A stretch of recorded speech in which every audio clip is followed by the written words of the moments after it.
My last night secretary in this meeting because of the spirit of rotation. I said I am moving on, but I am the GSR for this meeting, so I'm not going anywhere.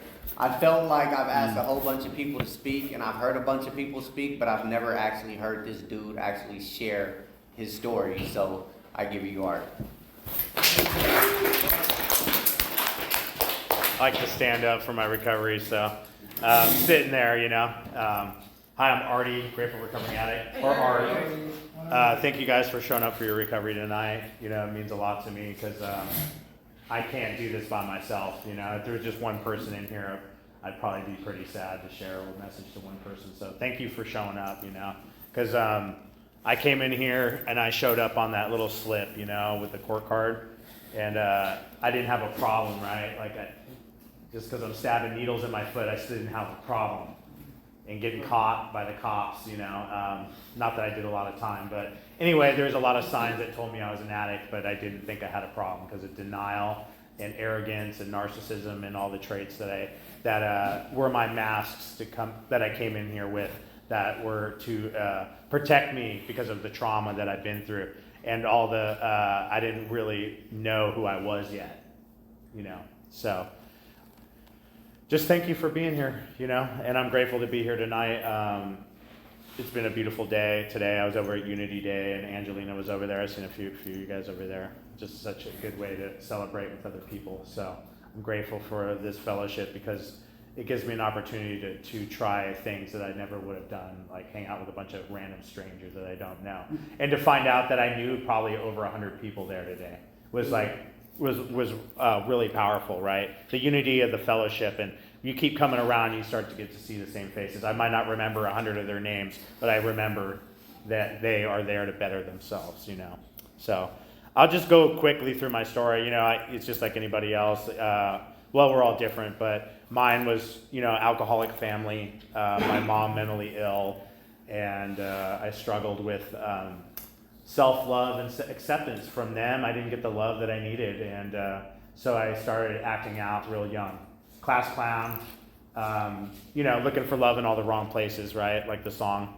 And it basically led me, I got kicked out of every school I've ever been to. I've been expelled for every school too.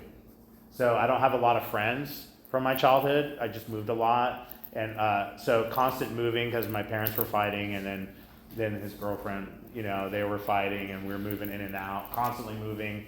And eventually I started running away a little bit around, I think I ran away from home around 11 or 12. No, actually more like 10, I think. Yeah, I ran away a bunch of times. They'd find me and come bring me home, and I'd be kicking and screaming, and,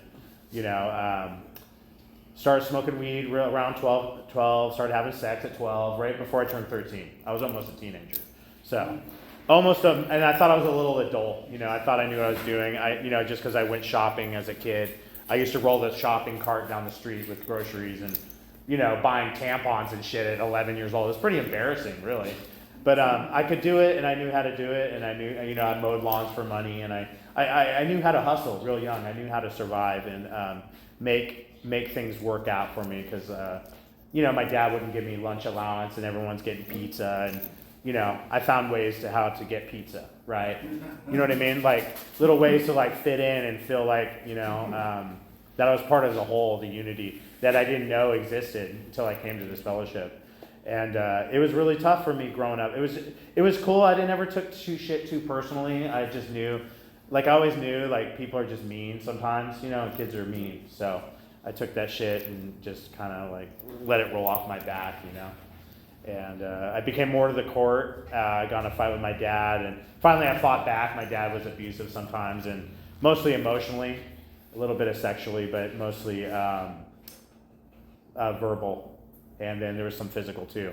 And anyway, I finally fought back. I was hella drunk. I drank a fifth of tequila and thought I was fucking handling it because I just quit weed. So, trading one for the other, right? I didn't even know what I was doing. And became more to the court. It was the best thing that happened to me. I ended up, being abstinent in the program and finding that I was good at helping people.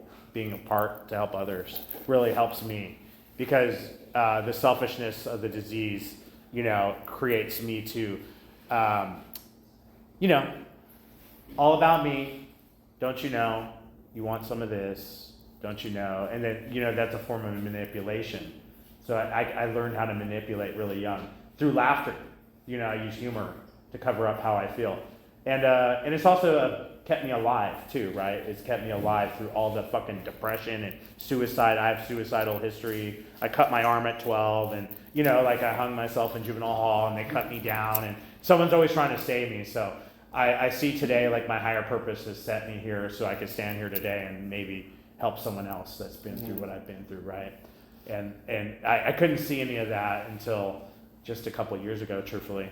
But anyway, I came back and I became a mechanic and I worked and I did well. I didn't smoke or drink through most of school, and then at the end I started smoking weed, and then, you know, I've been a pothead and alcohol for many years, and then my brother died and I was functionable, like I could kind of hold a job, like I'm pretty good at working, but like my tardiness and like I stay up all night. Still, I've always been a night owl, staying up, and then can't get up in the morning, and I've gotten fired because of not showing up. They usually don't fire me because I'm not a good worker, but you know, you don't show up for 3 times and it's 11 a.m. You're supposed to be at 8 a.m. and no phone call.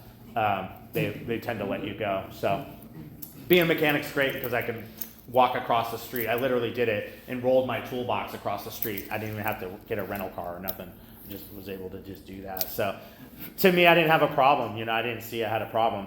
But, you know, I was smoking pot. Every time I had a feeling, every time I was angry, if I had to have sex, if I wanted to eat some food, I want to go to bed, it's like load up a bowl or the bong or roll a joint. And I thought that was a cool thing to do, you know. And eventually it led, you know, harder stuff, right? And then I turned into a person that I never thought I would turn into. You know, it was fun in games. I did love getting high in the beginning, right? I'm not going to lie. And sometimes I do miss it when I'm at Burning Man this year. Like, sometimes I see him, but then when I see him in the morning, I'm like, that's why I quit. You know, I play the tape and where it leads me. And it's not fun anymore. It wasn't fun for the last few years. My brother died. I was a nomad for 8 years doing the traveling home free lifestyle. I chose to do the home free. I wasn't put on the streets. I sold all my shit, my 2 cars and my grow room. I was a pot grower. I had like 20 grand on me when I first started, blew that in a year, and then I lived without money for like 7 years just doing barter trade, making bracelets, whatever. I can survive without money. I'm really good at trading and surviving, like doing work for you and you guys feed me or give me a shower, you know. And I almost had a shower every day for 8 years without a place to live, which is pretty powerful, right? So I know how to survive. I know how to thrive too. Like, I didn't hang out with homeless people. I hung out with people that had jobs and work because they have the stuff I need, right? And because when I hung out with the homeless people, they were stealing your shit. So I had a cat bell. I had a cat bell on everything. So that little jingle, I'm like, you're fucking with my shit. And that happened a lot when I'd hang out. I tried to hang out with homeless people and I found out they were all stealing from each other. So it was really isolating, man. Like learning that I couldn't trust people and like just being on the road. It was really hard to, like it just iterated my PTSD that I didn't even know I had. And I eventually started using, you know, the amphetamines.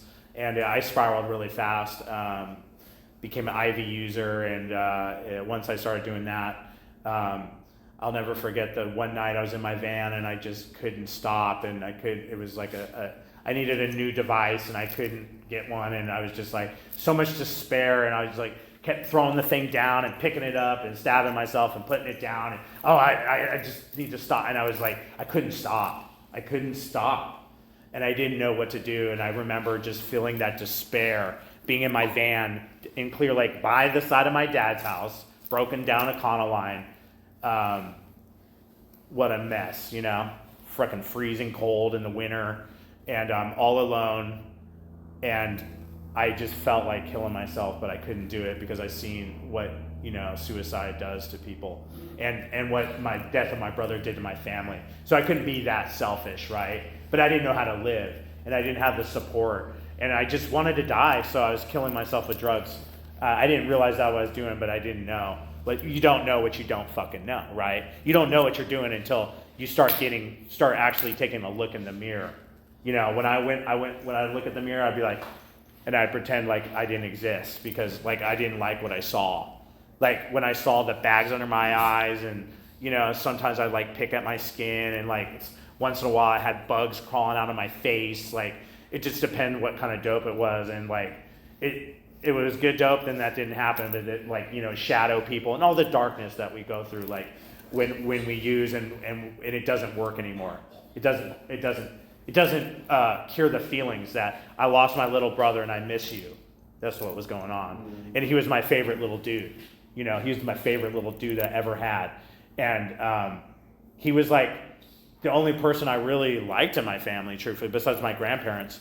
Like, my dad was more of a buddy. My mom is just, she's my mom. I love her, but I don't really like her that much, even to this day. She's just challenging. But I'm learning to work on that relationship with her because she's still alive. And it's hard, man. It's hard to love people that didn't love you, right? And they didn't nurture me, and I can't blame them. Like, I've learned today through, you know, the 12 steps and taking an inventory and working through the trauma, and like, you know, I have a therapist and talking about my feelings and all this shit. It all has to do with me. My story is over. That, yeah, it's a story, and it did affect my life. To say it didn't would be a lie. But today I'm an adult at 42 years old, right? And I have to like take a look at that stuff. When I have resentments and I get triggered and I'm picking women that are just like my mom, that are a little cuckoo and a little emotionally not available, I have to take a look at that. And why am I doing that? And I know why I do it, because that's what I know. It's what's comfortable.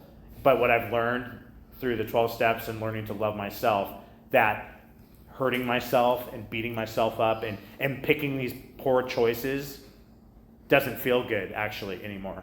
It doesn't feel comfortable, and it doesn't feel nurturing and loving, like the higher power that I have, which is you guys looking at me now, and like, you know, picking up the newcomer and talking with them, and like getting getting hugs at Unity Day, and working in service. Like, you know, I used to secretary this meeting for a year. And so when Vince asked me, I just felt that, you know, that's a privilege to me to come back and now get to share with you guys. That's like, to me, that's an honor. It's not like, oh, fuck, I have to share. It was a little bit of that because I was tired after Unity and I ate dinner. I was like, fuck, I got to go over there. And it wasn't that I wasn't grateful. It was more that I just really wanted to take a fucking nap and come in like a couple hours. But the truth is, it's 8 o'clock and I told him I'd show up, so I'm not making excuses. And I pushed through that tiredness and take some breaths and get some energy coming in, so I can, you know, try to help somebody else besides me. Because it's still all about me today. I'm not gonna lie. I'm still selfish and self-centered, but in a loving way, right? I turn that defect into an asset. How can I nurture little Artie today? You know, I carry water everywhere. I was making bracelets in the meeting and giving them out, right? That's a form of service to me. And I see them wearing it a year later. I recognize my work, right? I recognize like only someone makes those kind of beads in that pattern, right? I take what I've learned and make my own, right? Like, everything's taken and borrowed. Like, everything I've learned is what I've learned from you guys. You know, the self-love was from you guys just hugging me and keep coming back. And I was like, fuck, man, you guys are fucking sick, you know? But, man, how sick am I, like, in a van masturbating for 12 hours in 3 pairs of panties, like, fucking putting cigarette butts out on myself, and like doing an art project with a glue gun, and then like the glue gun burns my dick. Like, that happened once. That's the most embarrassing. I've never told that live, actually. So, I mean, I had a blister. I had the worst blister in the worst place you could ever have it. And I was like, I'll never do that again. I'll never do drugs again until next week. And you don't know how many times I've said that, and I was only doing that for like about 3 years. But you don't know how many times I'll never do that again. Oh, I'll just do one. Or I'll just do it on the weekend. I'll just do a 3-day run. You know what I mean? The lies and the deceit of the disease is like, you know, it's insidious, cunning, and baffling. And it's more powerful than me. It's way more powerful than me. It's a higher power. It's a lower power, but it's stronger than me. And I don't get it twisted when I get up here and I talk about, you know, how awesome life is and how amazing my life is. It is. But I don't forget where I come from, because I know how dark it can get. And I don't ever want to go there. And I never want any of you guys to have to go back there. You know, I really don't. It's not. It's worse than death, I feel.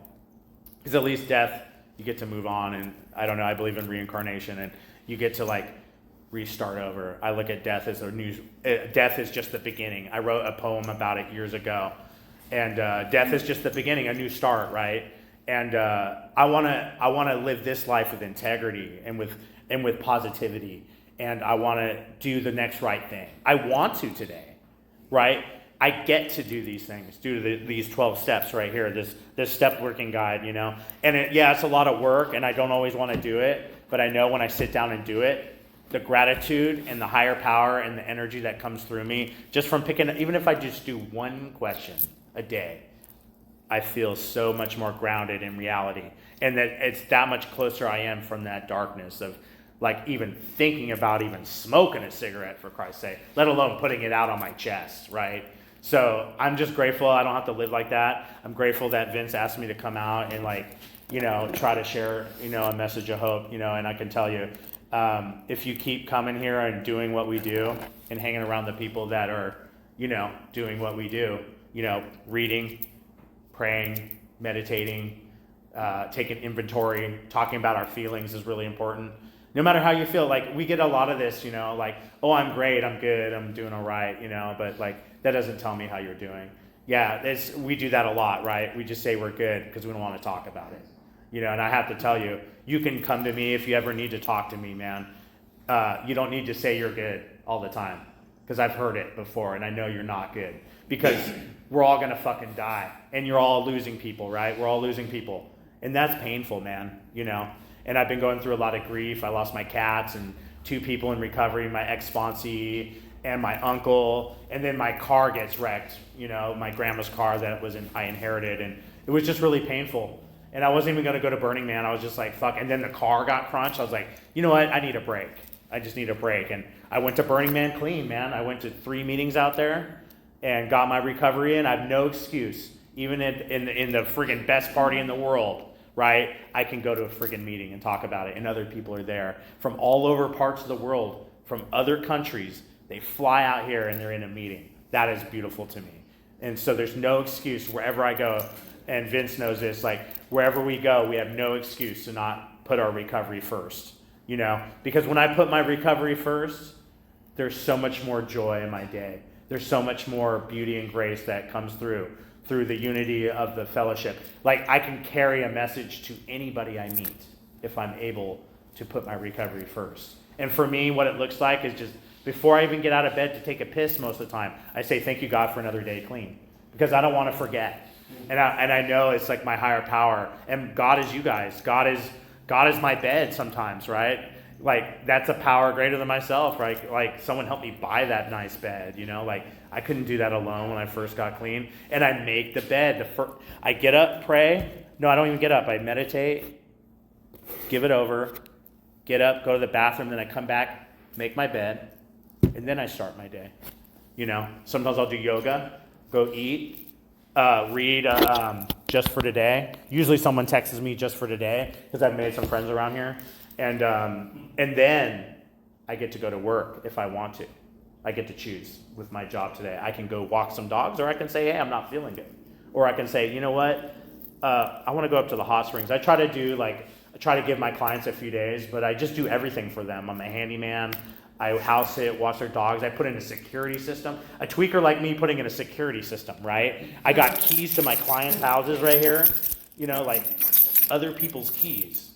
You know, like to me, when I got another person's key to a house that I've, like in Oakland, that I've always wanted, that was like, wow, God and you guys have given me so much gifts. And like going through school and the substance abuse counseling thing, thought I was dead and brain dead and could never do anything. And I graduated almost top of the class. I almost had straight A's. Like I had a 3.8 grade point average at Dr. Love's class. I mean, that's pretty fucking amazing, right?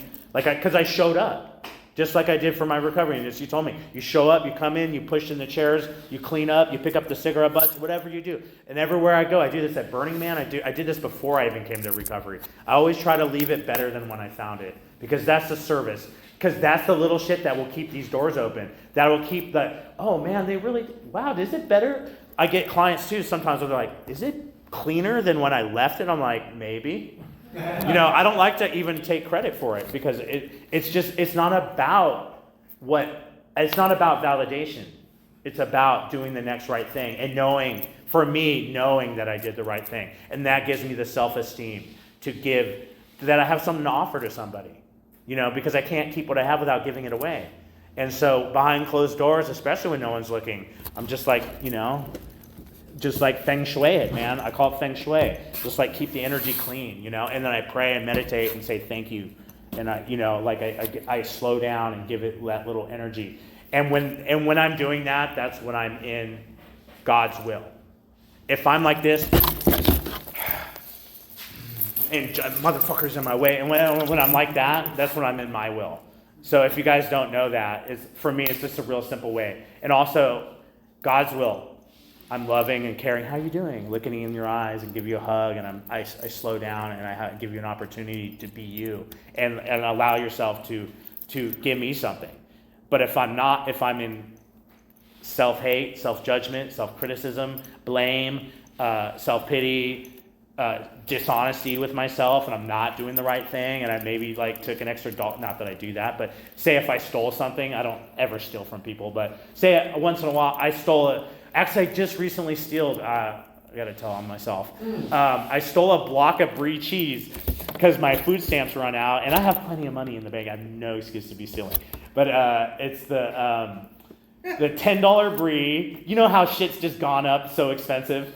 And I was like, I'm just going to throw this brie on the side of my bag. And I was like, and I didn't feel good about it. I didn't feel good. And I ate that whole block to my head in 10 minutes. I just ate I didn't even put it on crackers. I just ate it, and that's the disease, right? And it's okay. It's okay. I haven't stolen in 5 years before that. Seriously. So for me, that's growth. That's huge. But what was going on? Grief, anger, sadness, and justification that I don't want to pay for something, because I don't want to pay my hard-earned money to freaking pay for the cheese, right? And so I justified and rationalized that it was okay. And I was at the counter, I was like, pull the thing out. And I was like, no, I forgot about that cheese. I told myself I forgot about the cheese. That's how insidious this fucker is, right? And I'm just lying to myself, and that's the sickness, man.